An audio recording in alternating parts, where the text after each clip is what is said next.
I'd like to thank the Marietta College Alumni Association for this very unexpected award.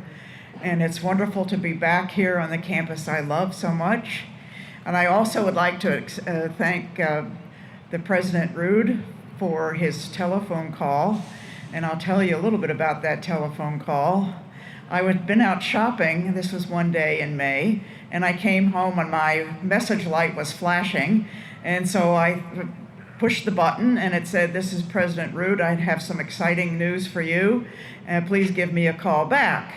And we get so many scam telephone calls that I figured it was a scam. Why on earth would President Rude be calling me? And so I didn't call back. And then since I know a little bit about university development, having also worked at Michigan State University in development for many years, usually the president doesn't do the calling, it's someone from development, so they probably are, he is not asking for money, and so maybe I ought to return the call.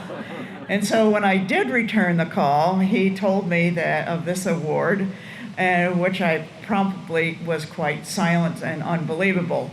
And so I want to apologize to you for not returning your call immediately, but I'm glad that I did finally come to my senses. Well, where to begin?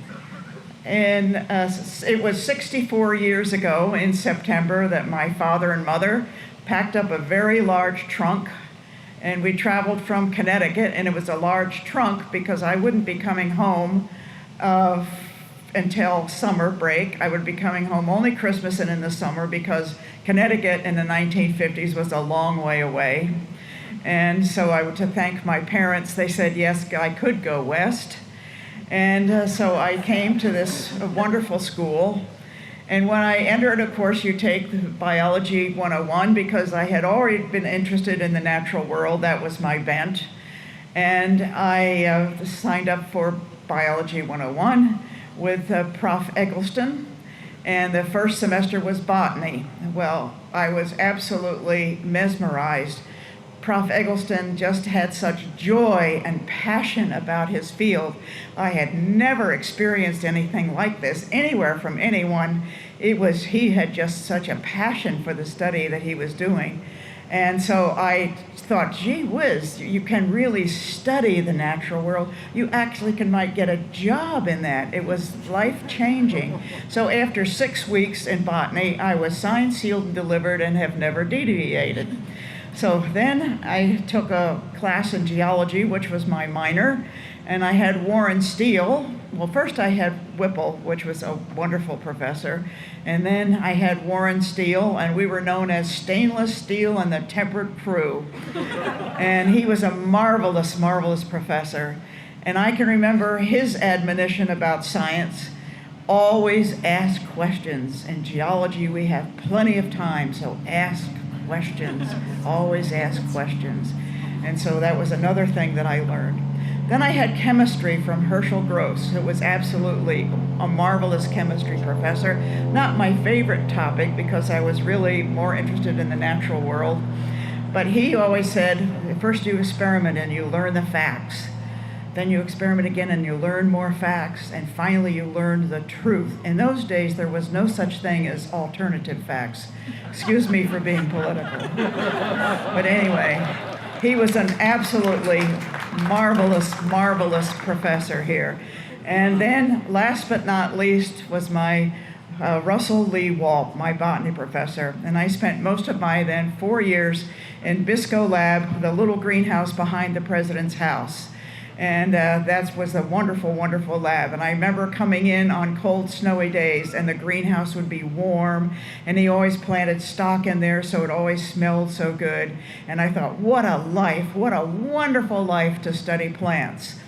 And so from all of these wonderful professors, first the joy and the passion, then always asking questions, and then learning about what is the truth in science, And then the fun, and Lee Walp was always, he was jumping. He's always jumping around. He was just so excited about plants, and he would just jump, and everybody would laugh at him, but we just thought he was wonderful. I had no idea of the depth and knowledge of my science professors here until I went to graduate school and found them that they were only pinholed, teeny tiny pigeonholes of ideas. But the breadth and the science of their knowledge here was just absolutely mesmerizing. I remember one exam that Lee Walp gave us. It was a term exam, and we had just been studying the fungi. And there was one question on the exam, and the question was, okay, you have just been hired by Walt Disney.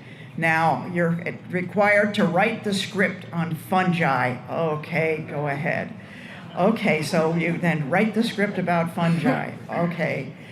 And then you can think, why, Pilobolus, here the raindrop hits the spores and it shoots out 6 feet in the air. Some of the fungi are bioluminescent, they light up at night. Some of the fungi are deliquescent, or they automatically just dissolve into ink. All kinds of things. So it was Lee Walp that told me and showed me you could think about science outside the box. You could think creatively. And that's what I have tried to do with my work in establishing Children's Garden and consulting all over the country for people who in public gardens want to put in a garden for children. And that is to think creatively, think outside the box, search for truth, have joy and passion. And all of that was fostered and nurtured here on this sweet, wonderful little campus. So I would like to then thank all of my friends who were here, because I didn't get home except for Christmas and in the summer. But all of my friends here, they would say, oh, you're going to be alone for Easter, or you're going to be alone, come home with me. And I had wonderful, wonderful friends that I've kept up with throughout the years. 3 of them were bridesmaids at our wedding 60 years ago. And it's been a wonderful contact and a wonderful place to be. I would like to thank my family who are here today, and my son who was supposed to be here but couldn't make it because of a medical problem, which is now fine. And so I want to thank everyone else again who made this event happen, and it was a privilege for me to be once again on this campus. Thank you very much.